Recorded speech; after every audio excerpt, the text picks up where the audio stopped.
बहुत पुराने समय की बात है। एक नगर में छगन लाल नाम का एक ठग रहा करता था। उसके दो जवान बेटे थे, धन्ना लाल और पन्ना लाल। लेकिन दोनों का ध्यान बस आवारागर्दी में ही लगा रहता था। वे किसी भी तरह का कामकाज नहीं करते थे। अब छगन लाल बूढ़ा हो चला था। उसके हाथ पांव और साथ ही साथ दिमाग की ताकत भी दिन ब दिन कमजोर पड़ती जा रही थी। यही वजह थी कि वह अपने बेटों के भविष्य को लेकर हर वक्त चिंता में डूबा रहता था। एक दिन की बात है, छगन लाल ने अपने दोनों बेटों को पास बुलाया और बोला, सुनो मेरे निकम्मे बेटों, आज मैं तुमसे एक जरूरी बात करना चाहता हूं। शायद तुम्हें मालूम नहीं कि ठग विद्या हमारी पुश्तैनी विरासत है। मेरे दादा परदादा और पिता ऊंचे दर्जे के ठग थे। उन्होंने तमाम किस्म की ठगियों से हमारे खानदान का नाम रोशन किया था। मैं भी अब तक उसी परंपरा को निभाता आया हूं। लेकिन दुख की बात यह है कि तुम दोनों नालायकों ने आज तक इस तरफ जरा भी ध्यान नहीं दिया। इसी वजह से मैं दिन रात चिंता में डूबा रहता हूं कि मेरे बाद तुम दोनों का क्या होगा। आखिर हमारी यह पुश्तैनी विरासत कौन संभालेगा? कौन मेरे बाप दादाओं का नाम आगे बढ़ाएगा? यह सुनकर बड़ा बेटा धन्ना लाल बोला, बापू आप तो हर समय चिंता करते रहते हैं, जबकि मैं कई बार कह चुका हूं कि आपको अपनी परंपरा की कोई फिक्र करने की जरूरत नहीं। आपके बाद इस विरासत को मैं संभालूंगा और आपकी ही तरह खानदान का नाम रोशन करूंगा। छगन लाल लाल ने लंबी सांस लेते हुए कहा, तू एकदम निकम्मा है, मुझे तुझसे कोई उम्मीद नहीं। धन्ना लाल ने जवाब दिया, अगर बात ऐसी है तो मैं कल सुबह ही काम पर निकल जाऊंगा। बस आप मुझे 100 रुपए दे दीजिए। छगन लाल लाल ने पोटली से 100 रुपए निकालकर उसके हाथ में रखते हुए कहा, ये लो 100 रुपए, लेकिन ध्यान रखना सुबह तुम्हारा मुंह इस घर में नजर नहीं आना चाहिए। धन्ना लाल बोला, ठीक है बापू, अब मैं आपको तभी मुंह दिखाऊंगा जब कोई बड़ा कमाल कर लूंगा। अगले दिन भोर की हल्की रोशनी फैलते ही धन्ना लाल घर से निकल पड़ा और सीधा बाजार जा पहुंचा। उन दिनों सब कुछ सस्ता हुआ करता था, इसलिए 100 रुपये में उसने एक घोड़ा खरीद लिया। फिर उसी घोड़े पर सवार होकर वह राजा के महल की ओर रवाना हो गया। असल में धन्ना लाल एक बहुत ही कुशल घुड़सवार था। उसके भीतर और भले कोई गुण न हो, लेकिन घुड़सवारी में वो माहिर था। थोड़ी ही देर में वह राजा के दरबार में जा पहुंचा। राजा ने पूछा, तुम कौन हो नौजवान और क्या चाहते हो? धन्ना लाल ने सिर झुकाकर जवाब दिया, महाराज मेरा नाम धन्ना लाल है। मैं घोड़ों को साधने और उन्हें प्रशिक्षण देने का काम करता हूं, लेकिन इन दिनों बेरोजगार हूं, इसलिए बड़ी उम्मीद लेकर आपके पास नौकरी की गुजारिश लेकर आया हूं। कृपया मुझे अपने महल में काम पर रख लें। राजा मन ही मन सोचने लगा, मेरे अस्तबल में मेघराज नाम का एक घोड़ा है जो किसी के वश में नहीं आता, जबकि वह एक बेहतरीन नस्ल का घोड़ा है।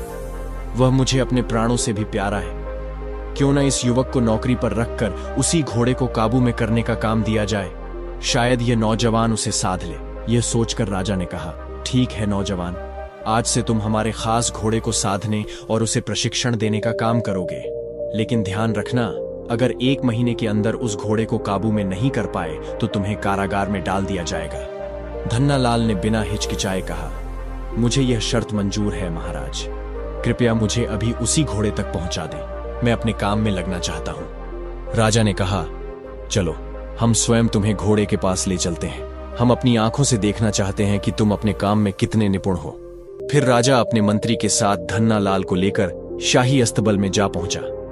वहां पहुंचकर उसने अपने प्रिय घोड़े मेघराज की ओर इशारा करते हुए कहा, यही है मेरा अनमोल घोड़ा मेघराज, तुम्हें इसी को साधना है। धन्ना लाल बोला, महाराज आप चिंता न करें, मैं अभी आपको अपनी कला का कमाल दिखाता हूं। धन्ना लाल ने घोड़े को खोलकर उसे बाहर मैदान में ले आया और सबकी आंखों के सामने उसे काबू में करने की कोशिश करने लगा, लेकिन मेघराज बार बार उछलता कूदता रहा और धन्ना को अपनी पीठ पर चढ़ने नहीं दिया। जैसे ही धन्ना उसकी पीठ पर चढ़ता, मेघराज उसे जोर से झटक कर नीचे गिरा देता। यह दृश्य देखकर मंत्री बोला, महाराज मुझे तो नहीं लगता कि यह नौजवान कभी मेघराज को वश में कर पाएगा। राजा बोले, लेकिन मुझे यह युवक साहसी और संकल्पवान लगता है। मेरा विश्वास है कि यह अवश्य इसे साध लेगा। और राजा का विश्वास सही निकला, क्योंकि धन्ना लाल एक बहुत ही कुशल और अनुभव वाला घुड़सवार था। कई बार गिरने और उठने के बाद आखिरकार वह मेघराज की पीठ पर मजबूती से बैठने में सफल हो गया। फिर उसने घोड़े के साथ मैदान में कई चक्कर लगाए। यह दृश्य देखकर राजा प्रसन्न होकर बोल उठा, वाह, मैंने पहले ही कहा था, यह एक बेहतरीन घुड़सवार है। मंत्री ने सिर झुकाकर कहा, आप सही कहते हैं महाराज, मुझसे तो इसे पहचानने में भूल हो गई। यह युवक वास्तव में बहुत काबिल है। तभी धन्ना लाल ने घोड़े का रुख मैदान से बाहर की ओर मोड़ा और एक जोरदार एंड लगाई। मेघराज हवा की गति से दौड़ पड़ा। यह देखकर मंत्री घबरा गया और बोला, अरे ये तो घोड़े को कहीं ले जा रहा है। महाराज, मुझे तो लगता है कि यह कोई ठग है, घोड़े को चुराकर भाग रहा है।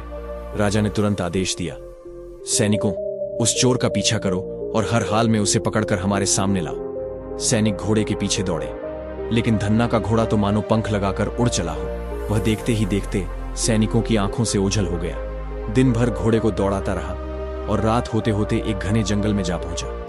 रात उसने वहीं पेड़ के नीचे बिताई। सुबह जब नींद खुली तो सोचने लगा, इस जंगल के पार एक दूसरा राज्य है, क्यों न मैं वहां जाकर इस घोड़े को बेच दूं। यह सोचकर वह जंगल पार करके उस दूसरे राज्य की सीमा में दाखिल हो गया। वहां पहुंचते ही उसने वहां के राजा के महल का पता किया और सीधा महल के द्वार पर जा पहुंचा। वहां पहरेदार से बोला, पहरेदार जी, मैं एक घोड़ा व्यापारी हूं और महाराज को एक अनमोल घोड़ा बेचना चाहता हूं। पहरेदार ने कहा, ठीक है, घोड़े को यहीं खड़ा कर दो और मेरे साथ महल चलो। महल में राजा के सामने पेश होकर धन्ना लाल बोला, महाराज की जय हो, मैं घोड़ों का व्यापारी हूं। मेरे सारे घोड़े तो बिक चुके हैं, लेकिन एक अनमोल घोड़ा खास तौर पर मैंने आपके लिए बचा रखा है। यदि आप चाहें तो उसे खरीद सकते हैं। राजा ने रुचि दिखाते हुए कहा, लेकिन खरीदने से पहले हम उसे देखना और परखना चाहेंगे। यदि वह सचमुच हमें पसंद आ गया तो हम उसकी मनचाही कीमत देंगे। धन्ना लाल बोला, तो आइए महाराज, घोड़ा महल के द्वार पर ही खड़ा है। राजा उसके साथ महल के बाहर आया और जैसे ही उसकी नजर उस शानदार घोड़े मेघराज पर पड़ी, उसकी आंखें चमक उठीं। उसने घोड़े की नस्ल और कदकाठी देखकर गहरी प्रशंसा की और कहा, वाह क्या घोड़ा है, मुझे तुम्हारा यह घोड़ा बहुत पसंद आया। इसकी क्या कीमत लोगे? धन्ना लाल ने विनम्रता से उत्तर दिया, महाराज, केवल 10,000 स्वर्ण मुद्राएं, जो आपके लिए तो एक मुट्ठी राख से ज्यादा कुछ भी नहीं। राजा ने तुरंत कहा, ठीक है, मुझे यह कीमत स्वीकार है। फिर उसने अपने मंत्री से कहा, मंत्री जी, इस व्यापारी को इसकी बताई हुई रकम दे दीजिए और इस घोड़े को हमारे शाही अस्तबल में भिजवा दीजिए। साथ ही सभी नौकरों को यह हिदायत भी दी जाए कि इस घोड़े की खास देखभाल की जाए। अगर किसी ने इसमें लापरवाही की तो उसकी चमड़ी उधेड़ दी जाएगी। महामंत्री ने राजा के आदेश का पालन किया। घोड़े को शाही अस्तबल में भिजवाया गया और धन्ना लाल को खजाने से 10,000 स्वर्ण मुद्राओं की थैली सौंप दी गई। थैली लेते हुए धन्ना लाल ने हाथ जोड़कर कहा, ईश्वर आपका भला करे हुजूर। धन्ना लाल धन लेकर अपने पिता छगन लाल और भाई पन्ना लाल के पास लौट आया। घर पहुंचकर उसने अपनी सारी कमाई दिखाई और पूरी कहानी विस्तार से सुनाई। ये सब सुनकर उसके पिता बहुत खुश हुए। उन्होंने गर्व से कहा, वाह बेटे, केवल 100 रुपए में तू इतना सारा धन और सामान ले आया। सच में तू मेरा सच्चा वारिस है। तू अपने बाप दादाओं का नाम रोशन करेगा। इतने में दूसरा बेटा पन्ना लाल बोल पड़ा, पिताजी, अब मैं भी आपको अपना कमाल दिखाऊंगा। पिता ने मुस्कुराते हुए कहा, तो ये लो 100 रुपए और जाओ, कुछ ऐसा कर दिखाओ जो याद रहे। पन्ना लाल 100 रुपए लेकर सीधा बाजार पहुंचा और वहां से एक दर्पण खरीद लिया। फिर उसने उसे अपने थैले में रखा और पड़ोसी राज्य में राजा के महल की ओर चल पड़ा। राजदरबार में पहुंचकर वह राजा से बोला, महाराज की जय हो। राजा ने उसकी ओर देखते हुए पूछा, नौजवान, तुम कौन हो और क्या चाहते हो?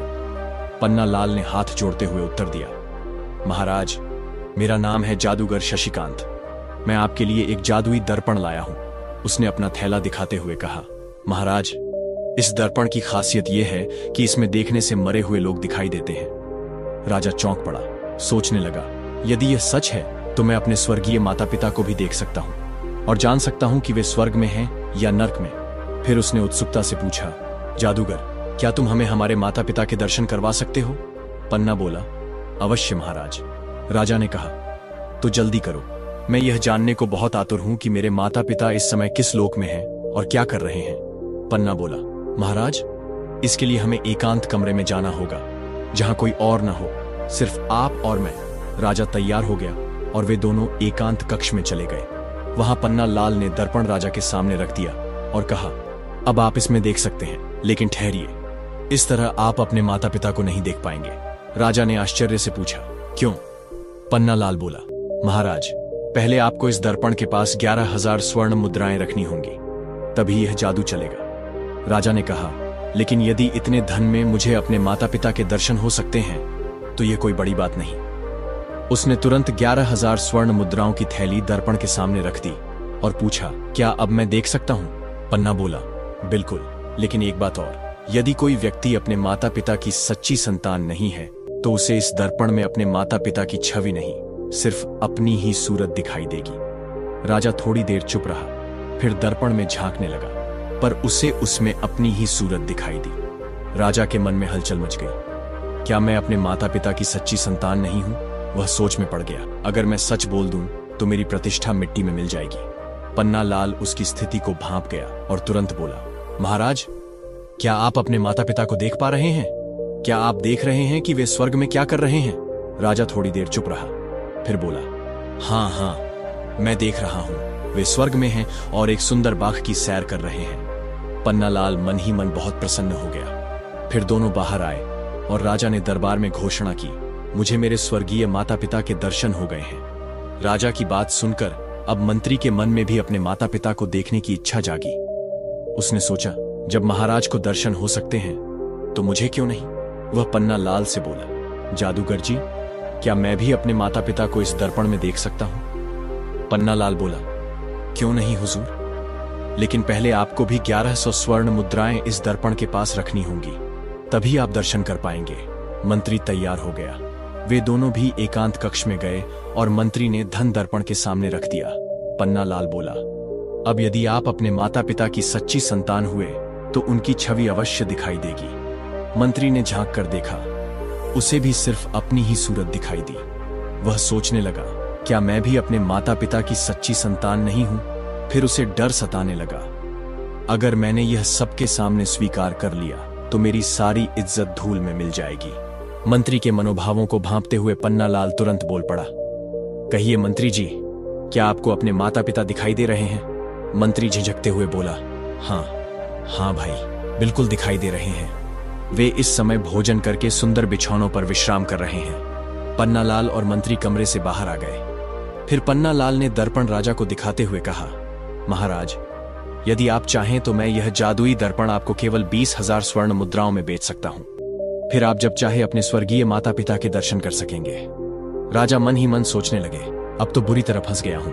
अगर दर्पण खरीदने से मना कर दूं तो लोग कहेंगे कि मैं अपने माता पिता से प्रेम नहीं करता और उनकी सच्ची संतान भी नहीं हूं। अब इस मनहूस दर्पण को खरीदना ही पड़ेगा, वरना मेरी सारी प्रतिष्ठा मिट्टी में मिल जाएगी। राजा ने मंत्री से कहा, मंत्री जी, आप इन्हें खजाने से 20,000 स्वर्ण मुद्राएं दिलवा दीजिए और इस चमत्कारी दर्पण को हमारे शयन कक्ष में रखवा दीजिए, ताकि हम हर सुबह उठकर अपने माता पिता के दर्शन कर सकें। मंत्री ने सिर झुकाकर कहा, जैसी आज्ञा महाराज। तुरंत ही मंत्री ने राजकोष से 20,000 स्वर्ण मुद्राएं पन्ना लाल को दिलवा दी और वह मामूली सा आईना, जिसे अब जादुई दर्पण कहा जा रहा था, राजा के शयन कक्ष में रखवा दिया गया। जब पन्ना लाल धन लेकर अपने घर पहुंचा तो उसने सारा किस्सा अपने पिता छगन लाल को सुनाया और अपार धन उनके सामने रख दिया। बापू, मैं तुम्हारी ठग विद्या से इतना धन कमा लाया हूं कि अब हम जीवन भर आराम से जी सकते हैं। छगन लाल ने प्रसन्न होकर कहा, शाबाश मेरे बेटे, तुमने तो कमाल कर दिखाया। फिर वह अपने दोनों बेटों को गले लगाकर बोला, तुम दोनों मेरी परीक्षा में खरे उतरे, मुझे तुम पर गर्व है। अब मुझे विश्वास हो गया है कि मेरे बाद भी तुम दोनों हमारे खानदानी पेशे को आगे बढ़ाओगे। उसी रात छगन लाल आंगन में बैठा हुक्का गुड़गुड़ा रहा था। ना जाने कैसे हुक्के की एक चिंगारी पास में रखी सूखी घास पर जा गिरी और देखते ही देखते पूरा घर आग की लपटों में घिर गया। किसी तरह उन्होंने अपनी जान तो बचा ली, लेकिन उनकी सारी कमाई, सारा धन जलकर राख हो चुका था। ये सब देखकर बड़े बेटे धन्नालाल ने कहा, हमने पहली बार ठगी की थी, पर लगता है बेईमानी की कमाई हमें रास नहीं आई। मैं आज से प्रतिज्ञा करता हूं कि यह मेरी पहली और आखिरी ठगी थी। अब मैं कभी भी गलत रास्ते पर नहीं चलूंगा। पन्ना लाल ने भी सहमति में सिर हिलाया और बोला, मैं भी अब कभी ठगी या चोरी नहीं करूंगा। अब मैं मेहनत मजदूरी करके ही अपना पेट पालूंगा। इसके बाद उस परिवार में किसी ने कभी ठगी नहीं की। ईमानदारी और आत्मसम्मान के साथ वे सब मिलकर मेहनत मजदूरी से जीवन यापन करने लगे। इस कहानी से यह निष्कर्ष निकलता है कि धोखे से कमाया गया धन चाहे कितना भी क्यों ना हो, वह टिकता नहीं। सच्ची कमाई वह है जो मेहनत से मिले और दिल को चैन दे। बहुत समय पहले की बात है। एक गांव में दो दोस्त रहते थे, रामू और मंगरू दोनों की काफी अच्छी और पुरानी दोस्ती थी। रामू एक मेहनती आदमी था जो मेहनत से अपने परिवार का गुजारा करता था, जबकि मंगरू एक चलता फिरता ठग था जो गांव के लोगों को अपने झांसे में फंसाकर ठग लेता था। गांव का हर आदमी मंगरू से परेशान था। मंगरू इसी प्रकार अपना गुजारा कर रहा था, जबकि रामू दूसरे नगर में काम करके अपना गुजारा कर रहा था। एक दिन रामू अपने काम से छुट्टी लेकर गांव लौट रहा था। जब वह अपने गांव के रास्ते पर पहुंचा तो एक और राहगीर उसके साथ हो गया। उस राहगीर को भी उसी तरफ किसी दूसरे गांव में जाना था। रामू बहुत ही खुश हुआ कि चलो सफर में कोई साथी मिल गया। उसने सोचा कि अब सफर आसानी से कट जाएगा और हम बातें करते हुए जाएंगे तो थकावट भी महसूस नहीं होगी। मगर हुआ यूं कि दोनों चुपचाप काफी दूर तक चलते रहे। दोनों ने ही एक दूसरे से कोई बात नहीं की। रामू अपने साथी की इस खामोशी से बड़ा ही परेशान हो गया और बोला, भाई हम दोनों इतनी दूर से साथ साथ चलते हुए आ रहे हैं, मगर यह कितनी अजीब बात है कि आपने मुझसे कोई बात नहीं की। कुछ तो बोलो ताकि सफर आसानी से कट सके। उस राहगीर ने जवाब दिया, देखो भाई, मैं ऐसे ही बात नहीं करता, मैं एक बात बताने के 4 आने लेता हूँ। रामू जो कि इस सफर की खामोशी से काफी तंग आ चुका था, उसने अपनी जेब से 4 आने निकाले और उस राहगीर की हथेली पर रखते हुए बोला, यह लो 4 आने, मगर भगवान के लिए कोई तो बात करो। उस आदमी ने 4 आने अपनी जेब में रखे और कहा, सुनो भाई, जो बात बाहर देखो वो घर जाकर किसी को मत बताना।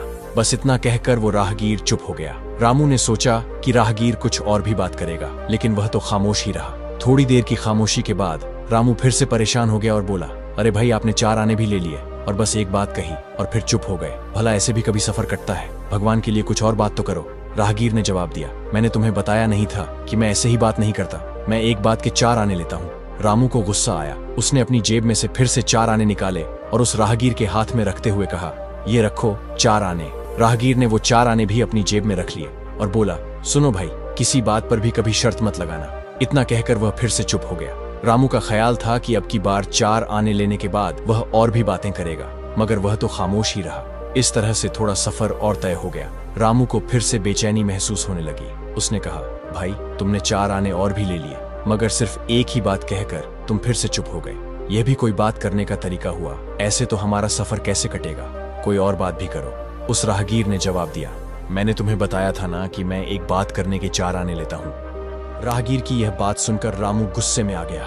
उसने 4 आने निकालकर उस राहगीर की हथेली पर रखे और कहा, ये लो 4 आने, मगर कोई और भी बात करो। उस राहगीर ने 4 आने अपनी जेब में रखे और कहा, सुनो भाई, किसी के साथ जो भी वादा करो उसे पूरा करना।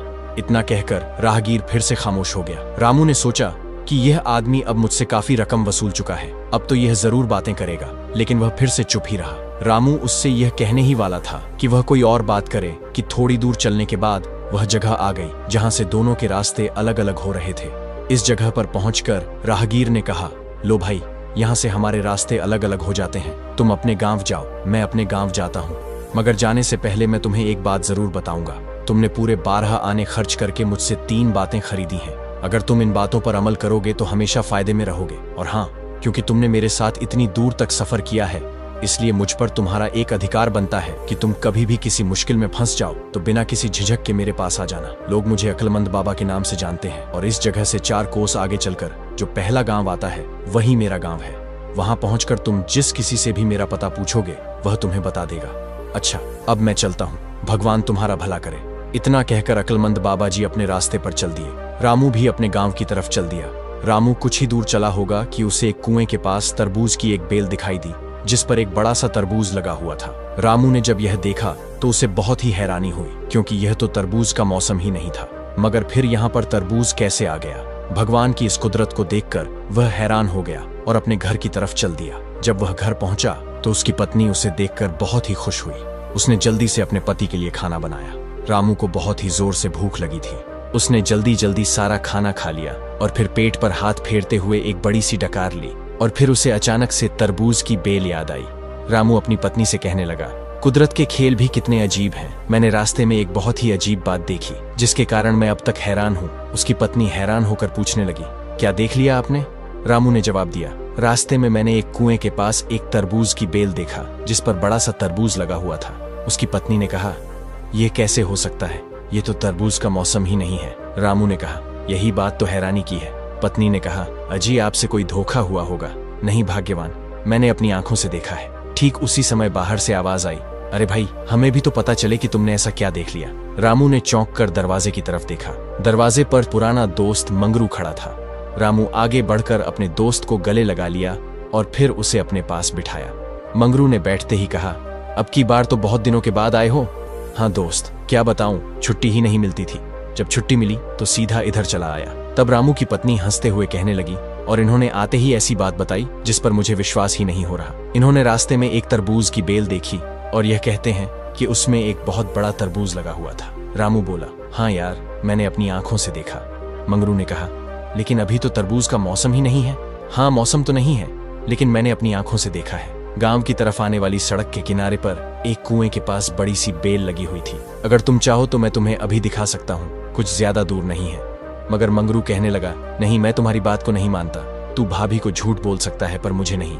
मैं शर्त लगाकर कह सकता हूँ कि तुम झूठ बोल रहे हो। रामू ने कहा, मैं भी शर्त लगाकर कह सकता हूँ कि मैं सच कह रहा हूँ। रामू की पत्नी कहने लगी, इस बात का फैसला तो अभी हो जाएगा, तुम दोनों वहीं पर जाकर देख लो, झूठ और सच का फैसला अपने आप ही हो जाएगा। मंगरू बोला, लेकिन मुझे पक्का विश्वास है कि तुम झूठे हो और मैं सच्चा हूँ।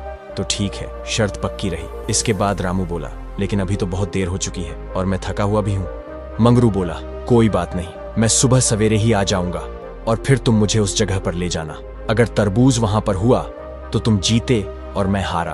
अगर तरबूज वहां पर ना हुआ तो मैं जीता और तुम हारे। और साथ ही शर्त जीतने वाले को यह अधिकार होगा कि वह हारने वाले के घर की जिस चीज को भी हाथ लगाएगा वह चीज उसकी हो जाएगी। बोलो, मंजूर है? मंजूर है। इसके बाद मंगरू खड़ा हुआ और कहने लगा, अब तो मैं चलता हूँ, सुबह सवेरे आ जाऊंगा और फिर हम दोनों उस जगह पर चलेंगे।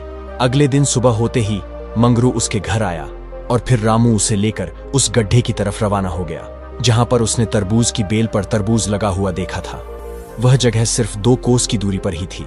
जब वे दोनों वहां पर पहुंचे तो रामू ने मंगरू को वह कुआं दिखाया, लेकिन यह क्या, कुएं के आसपास नजर डालते ही उसके होश उड़ गए। वहां पर तरबूज तो क्या, तरबूज की बेल का भी कोई नामो निशान नहीं था। मंगरू ने मुस्कुराते हुए कहा, हाँ भाई, कहां पर है तुम्हारा तरबूज? रामू बोला, कल तो यहीं पर था। मैंने कहा था ना कि मैंने अपनी आंखों से देखा था। मंगरू बोला, मुझे तो पहले से ही विश्वास था कि तुम झूठ बोल रहे थे और आज मेरी बात सही साबित हो गई कि तुम 1 नंबर के झूठे हो। रामू कहने लगा, मैंने खुद अपनी आंखों से देखा था। ऐसा लगता है जैसे कोई जानवर उसे बेल समेत खा गया। मंगरू ने हंसते हुए कहा, अब तो जो तुम्हारा दिल हो वो तुम कह सकते हो, बस तुम जल्दी से घर वापस चलो। मैं तुम्हारे घर की जिस चीज को भी हाथ लगाऊंगा वह मेरी हो जाएगी। मंगरू ने हंसते हुए कहा। रामू ने उसकी बात का कोई जवाब नहीं दिया और मुंह लटकाए हुए वह घर की तरफ चल दिया। असल बात तो यह थी कि मंगरू अब बहुत ही ज्यादा बेईमान और मक्कार बन चुका था। उसने अपने दोस्त को भी नहीं छोड़ा। मंगरू ने एक चाल चली थी जिसके बारे में रामू को बिल्कुल भी नहीं पता था।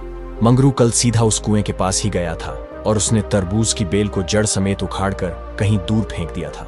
इस तरह से उसने अपनी शर्त को जीतने का पक्का इंतजाम कर लिया था। लेकिन बेचारा रामू तो शर्त लगा चुका था और अब हार भी चुका था। अब वह सोच रहा था कि मंगरू ना जाने उसके घर में कौन सी चीज पर हाथ लगा दे और शर्त के मुताबिक उसे वह चीज देनी पड़ेगी। कहीं उसने कहीं मेरी गाय को छू लिया तो, जो रोज 12 किलो दूध देती है और उसके जैसी गाय पूरे इलाके में किसी के पास नहीं है। हे भगवान, अब मैं क्या करूं? ये बिना सोचे समझे मैंने मुसीबत मोल ले ली। रामू इन्हीं विचारों में डूबा हुआ था तो अचानक उसे अक्लमंद बाबा जी का ख्याल आया और वह सोचने लगा कि उसे अक्लमंद बाबा जी के पास जाना चाहिए। हो सकता है कि वह उसकी कुछ सहायता कर दें और इस मुसीबत से उसे बाहर निकाल सकें। उसने मंगरू से कहा, इससे पहले कि मैं तुम्हारी शर्त को पूरा करूं, तुम मुझे इतनी मोहलत दे दो कि मैं अपने एक मित्र से मिलकर आ सकूं। उसके बाद तुम मेरे घर की जिस चीज पर भी हाथ लगाओगे वो मैं तुम्हें दे दूंगा। मंगरू ने दिल में सोचा कि शर्त तो मैं जीत ही चुका हूं, अब एक और दिन इंतजार करना पड़े तो भला इससे क्या फर्क पड़ता है। उसने रामू को यह इजाजत दे दी कि वह जाकर अपने मित्र से मिल ले। रामू सीधा अक्लमंद बाबा जी के गांव की तरफ चल दिया। वहां पहुंचा तो एक गली में कुछ बच्चे खेल रहे थे। उसने बच्चों से पूछा, बच्चों, क्या तुम्हें अक्लमंद बाबा जी का घर मालूम है? बच्चों ने कहा, हाँ हाँ, जानते हैं। रामू बोला, तो जरा बता दो कि उनका घर कहाँ पर है। बच्चे बहुत शरारती थे, कहने लगे, पता तो हम बता देंगे, पर पहले आप हमें बहुत सारा गुड़ देने का वादा करो। रामू ने कहा, ठीक है, मैं तुम्हें बहुत सारा गुड़ दे रहा हूँ। और वह नजदीक की एक दुकान के दुकानदार से कहने लगा, भाई, इन बच्चों को 1 किलो गुड़ दे दो। बच्चों ने कहा, नहीं, हमें तो बहुत सारा गुड़ चाहिए। रामू कहने लगा, ठीक है भाई, इन्हें 2 किलो गुड़ दे दो। बच्चे बोले, नहीं, हमें 2 किलो नहीं बल्कि बहुत सारा गुड़ चाहिए। रामू ने गुड़ की मात्रा 2 से 3 किलो, 3 से 4 किलो और फिर 5 किलो तक कर दी। लेकिन शरारती बच्चे एक ही बात पर अड़े हुए थे कि आपने हमें बहुत सारा गुड़ देने का वादा किया था। बच्चों और रामू के बीच अब बहस होने लगी थी तो दुकान के सामने लोगों की भीड़ जमा हो गई। लोगों की आवाज सुनकर अक्लमंद बाबा जी अपने घर से बाहर निकले और उन्होंने देखा कि रामू लोगों से घिरा हुआ था। उन्होंने आगे बढ़कर रामू को गले से लगा लिया और कहने लगे, अरे भाई, तुम यहाँ पर, और ये भीड़ कैसी है? रामू ने जवाब दिया, क्या बताऊं बाबा, मैंने इन बच्चों से आपके घर का पता पूछा था और इन्हें बहुत सारा गुड़ देने का वादा किया था। अब मैं इन्हें 1 किलो गुड़ देता हूँ तो ये नहीं मानते, यहाँ तक कि मैं 5 किलो गुड़ भी दे रहा हूँ तब भी ये नहीं मानते। बस एक ही बात पर अड़े हैं कि हमें तो बहुत सारा गुड़ चाहिए। मुझे तो समझ में नहीं आ रहा कि इनसे अपनी जान कैसे छुड़ाऊं। यह सुनकर अक्लमंद बाबा जी ने कहा, पहली बात तो यह है कि तुम्हें इन बच्चों से वादा नहीं करना चाहिए था और अब तुमने वादा किया है तो उसे पूरा भी करो। रामू बोला, लेकिन यह तो किसी भी तरह से नहीं मानते, अब आप ही कुछ कीजिए। अक्लमंद बाबा ने दुकानदार से 1 किलो गुड़ लिया और फिर दुकानदार से तराजू लेकर उसके एक पलड़े पर 1 पाव गुड़ रख दिया और 3 पाव गुड़ उसके दूसरे पलड़े पर रख दिया और बच्चों की तरफ देखते हुए कहने लगे, क्यों बच्चों, इनमें से थोड़ा सा गुड़ कौन सा है? बच्चों ने 1 पाव गुड़ की तरफ उंगली से इशारा किया और फिर बाबा जी ने पूछा, इनमें से बहुत सारा गुड़ कौन सा है? बच्चों की उंगलियां 3 पाव गुड़ की तरफ उठ गईं। इस पर अक्लमंद बाबा जी ने कहा, तो उठाओ अपना बहुत सारा गुड़ और यहां से चलते बनो। बच्चों ने 3 पाव गुड़ लिया और वहां से चले गए। इसके बाद अक्लमंद बाबा जी रामू को अपने घर ले गए, उसका खूब सत्कार किया और उसके आने का कारण पूछा। रामू ने एक ही सांस में अपनी सारी कहानी सुना दी। अक्लमंद बाबा जी ने एक गहरी सांस ली और फिर बोले, मेरे भाई, तुमने 12 आने देकर मुझसे 3 बातें खरीदी थी, मगर उनमें से एक भी बात पर तुमने अमल नहीं किया। अगर तुम उन बातों पर अमल करते तो आज तुम्हें यह दिन ना देखना पड़ता। मैंने तुमसे पहली बात क्या कही थी कि जो भी बाहर देखो उसे घर में जाकर मत बताना। इसके बावजूद तुमने बाहर देखी हुई बात घर जाकर बता दी और तुम पर मुसीबत आ गई। दूसरी बात मैंने यह कही थी कि किसी भी बात पर कभी भी तुम शर्त मत लगाना, लेकिन तुमने वह भी नहीं मानी और शर्त लगा ली। अब उसका नतीजा तुम्हारे सामने है। तीसरी बात मैंने यह कही थी कि जो भी वादा करो उसे पूरा करना। इस पर भी अमल ना करने के कारण जो तमाशा अभी अभी बाहर हो रहा था वह तुम देख ही चुके हो। खैर, जो हुआ सो हुआ। तुम मुसीबत के मारे मेरे यहाँ पर आए हो तो तुम्हें मुसीबत से निकालना मेरा फर्ज है। इसके बाद अक्लमंद बाबा जी ने रामू को कुछ बातें समझाई कि उसे क्या करना है और किस तरह से करना है, और फिर उन्होंने रामू को उस रात अपने घर में ही रखा। दूसरे दिन रामू अक्लमंद बाबा जी से अनुमति लेकर अपने घर वापस चल दिया। घर पहुंचकर उसने मंगरू को बुलाया और कहा, जिस आदमी से मुझे मिलना था मैं मिलकर आ गया हूं। अब मैं अपने वचन के मुताबिक तुम्हारी शर्त को पूरा करने के लिए तैयार हूं। तुम कल सुबह यहां पर आ जाना। उसके बाद तुम मेरे घर की जिस चीज को भी हाथ लगाओगे वह तुम्हारी हो जाएगी। मंगरू यह सुनकर बड़ा ही खुश हुआ और अपने घर चला गया। उसके मन में तो लड्डू फूट रहे थे कि बस अब रामू की गाय मेरे कब्जे में आ जाएगी।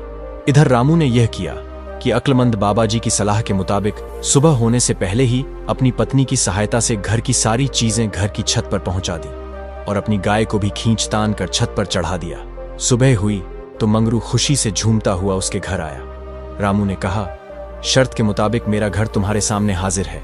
इसकी जिस चीज पर भी तुम हाथ लगाओगे वह तुम्हारी हो जाएगी, लेकिन याद रखना कि तुम्हें सिर्फ एक ही मौका मिलेगा, दूसरा नहीं। यह सुनते ही मंगरू उस झोपड़ी की तरफ बढ़ा जिसमें गाय बांधी जाती थी, मगर झोपड़ी तो खाली थी। मंगरू ये पूछने ही वाला था कि गाय कहां पर है कि तभी छत से गाय की आवाज आई तो वह समझ गया कि रामू ने गाय को छत पर चढ़ा दिया है। उसे रामू की इस हरकत पर बड़ा ही गुस्सा आया और वह उसी गुस्से में घर के आंगन में आकर छत पर चढ़ने के लिए सीढ़ी की तरफ बढ़ा। वह सीढ़ी लकड़ी की थी। उसने जैसे ही छत पर चढ़ने के लिए सीढ़ी को हाथ लगाया, रामू ने उसका हाथ पकड़ लिया। बस तुम्हारी शर्त पूरी हो गई। तुमने सीढ़ी के डंडे को हाथ लगाया है और इस शर्त के मुताबिक यह डंडा तुम्हारा हो गया है। अब यह डंडा लो और आराम से अपने घर जाओ। यह कहकर रामू ने सीढ़ी का डंडा निकालकर मंगरू के हाथ में थमा दिया। मंगरू मुंह लटकाए हुए रामू के घर से निकल गया। गांव वालों को भी इस शर्त की खबर पहले से ही मिल चुकी थी और वह सभी भी तमाशा देखने के लिए घर के बाहर मौजूद थे। सभी गांव वाले मंगरू को अच्छी तरह से जानते थे, इसलिए सबको पता था कि मंगरू रामू की गाय को ही हाथ लगाएगा। मगर जब वह मामूली सा लकड़ी का डंडा लिए हुए घर से बाहर निकला तो लोग उसका मजाक उड़ाने लगे। उसकी इतनी भी हिम्मत नहीं थी कि वह किसी से नजर मिला सके। इस घटना के बाद मंगरू और रामू की दोस्ती हमेशा के लिए खत्म हो गई। रामू इस बात से खुश था कि उसे मंगरू जैसे बेईमान और मक्कार मित्र से छुटकारा मिल गया था। इस तरह से मंगरू ने लालच में आकर न सिर्फ पूरे गांव के सामने अपनी बेइज्जती करवा ली, बल्कि अपने एक बहुत अच्छे मित्र से भी वह हाथ धो बैठा। दोस्तों, कहानी अच्छी लगी हो तो वीडियो को लाइक कर दो यार। कमेंट करना भी आपका फर्ज बनता है। खैर, चैनल को सब्सक्राइब करना तो आपकी मर्जी है। मिलते हैं एक और नई कहानी के साथ। तब तक आप सभी खुश रहो, स्वस्थ रहो, मस्त रहो। धन्यवाद।